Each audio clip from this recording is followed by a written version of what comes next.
yule dada wako yule mwenye amezaliwa na brother wa baba yako alikuwa anakutusi, alikuwa anafanya nini mpaka ukasema mama ni hivyo mimi wacha muachie boma, lakini na mwenye unawachia boma si yake. Pia yeye amezaliwa, lakini kwa vile alivaliwa ile na chinyoka, anatumika na ile chinyoka mpaka ukasema afadhali wacha niende. Pigia Yesu makofi mazuri. Pali tuna rent nyumba zetu, tuna rent nyumba. Pali wana rent nyumba. Huyu landlord hajawahi kuongelea mabaya. Hajawahi kuongelea mabaya, lakini ulifika wakati ukasema, "Oh, ama ndivyo hii plot itahama. Afadhali taenda atafute kama nani nyumba nyingine, mtafuta nyumba nyingine." Kwa nini? Kwa sababu pali ulipo hapo kuna nyoka. Halo. Pigia Yesu makofi mazuri. Hii nyoka inatumika mtu yoyote, hii nyoka. Kwa nini? Kwa sababu kazi yake sasa ilishindwa, ilikataa mambo ya kula nini vumbi. Sasa inatafuta kunyonya damu za watu. Haleluya. Sasa tunaingia Christmas. Utasikia. Tusipo tuombe sana, utaona Desemba watu wanakufanga sana, si ni ukweli? Ati mara accident, mara wale walikuwa wanaenda Kisumu gari ikaanguka kwa mtaro sijui nini, watu 20 wamekufa nini. Kwa nini? Kwa sababu damu, hizo diamond zinayonanga siku hizi za Christmas, watu wanasafiri sana. Sasa hapo pia zinapanganga vikwazo ya ama mpango zao. Haleluya. Pigia Yesu makofi mazuri. Hii shetani akona bidii, alichoka kukula vumbi. Pia yeye anahitaji kunywa damu. Pia yeye anahitaji akule vizuri vile unakula vizuri wewe ukashibisha mwili yake. Ni vile tu shetani bado anahitaji akule vizuri. Haleluya. Lakini ngajua shetani alilaniwa na nani? Na Mungu. Alilaniwa na nani? Na Mungu. Lakini pia na hii shetani ni sisi wenyewe tunajipeleka. Ni sisi wenyewe tunafungulia hiyo kishetani chikaja chikafanya ile kinahitaji katika maishani mwetu. Haleluya. Shetani unampea chance aje? Pastor aseme tukuje kanisa, wewe unasema leo sitaenda kanisa niko busy. Shetani akafanya nini? Akaingia. Ni sisi tunapea shetani ingia, tukamwambia ingia ndio hii, pitia hapa sasa. Yeye akapitia hapo. Lakini kushafunga hizi mashimo zote, ufunge madinisa, ufunge milango, nyoka itapitia wapi? Hakuna. Kufunga milango ni kumaanisha nini? Yaani umejisiweka ndani ya Mungu. Umeweka ndani ya vile umejiweka ndani ya maombi, shetani atapita wapi? Nyoka itapita wapi?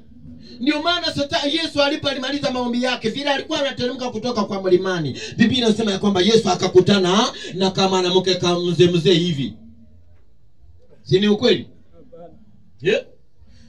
Yesu akakutana na kanyoka. Vile alikutana na nyoka, nyoka ikamwambia, "Ama wewe ni mtoto wa Mungu, hebu geusha hii mawe ewe." Haleluya.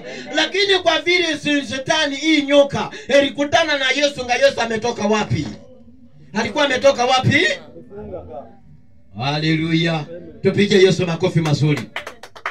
Wadada wa brother, wacha niwaambie, ama tunahitaji ushindi, ama tunahitaji tuchukuliwe na Mungu tukiwa kwa maombi, tujifungie na maombi. Maombi wache tutawali kila kona.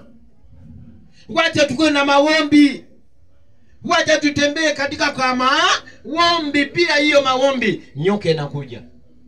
Kwa sababu nyoka inafuata yule akona sura inafanana na nani? Inafanana na nani? Inafanana na nani? Piga Yesu makofi mazuri. Nataka nione sasa bado tuko kayo kama mwanamke. Twende soma the book of Revelation pia.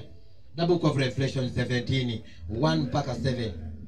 The book of Revelation 17 1 mpaka 7. Revelation. Uone hapo, tusikie hapo. Anasema aje? Revelation 17 1 mpaka 7. Tuone.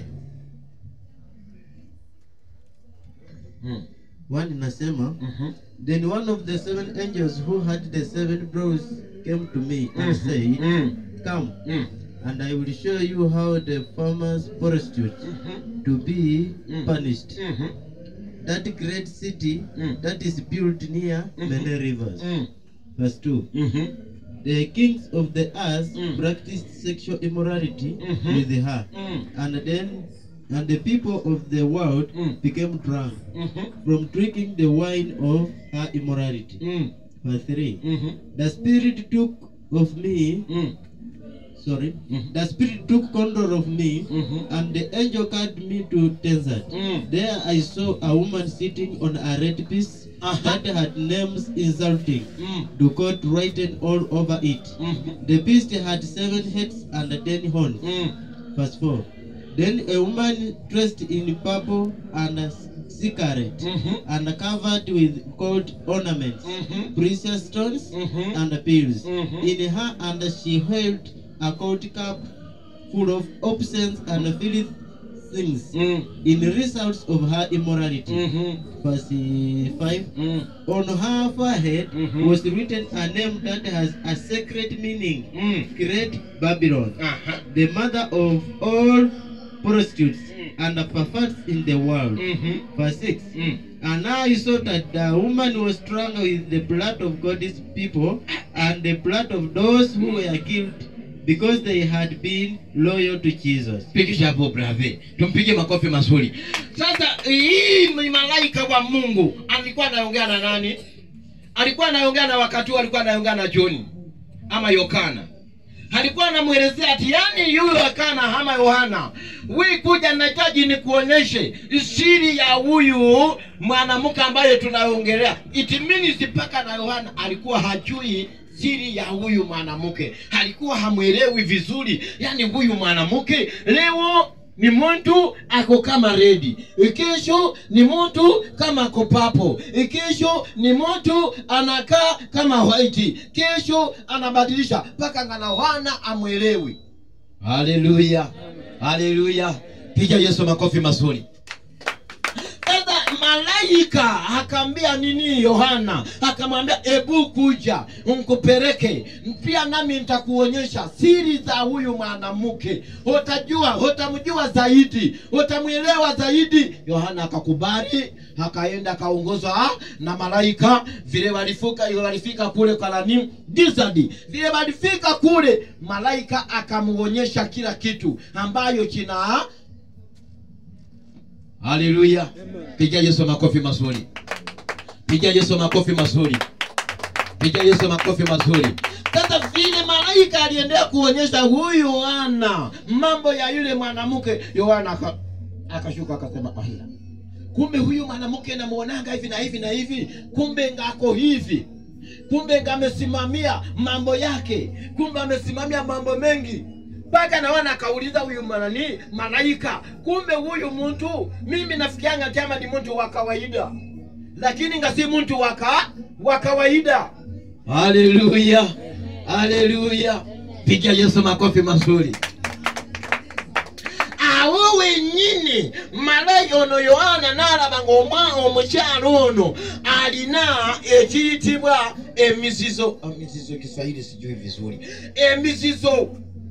Misizo abamanyi kigano mazo kitegeera nga yetise emizizo gye yali yetise nga byebiri ebikontana nani ne Katonda. Ekyo kye misizo naye nga bikontana ne Katonda, naye ate nga yono omukyala ye byakoza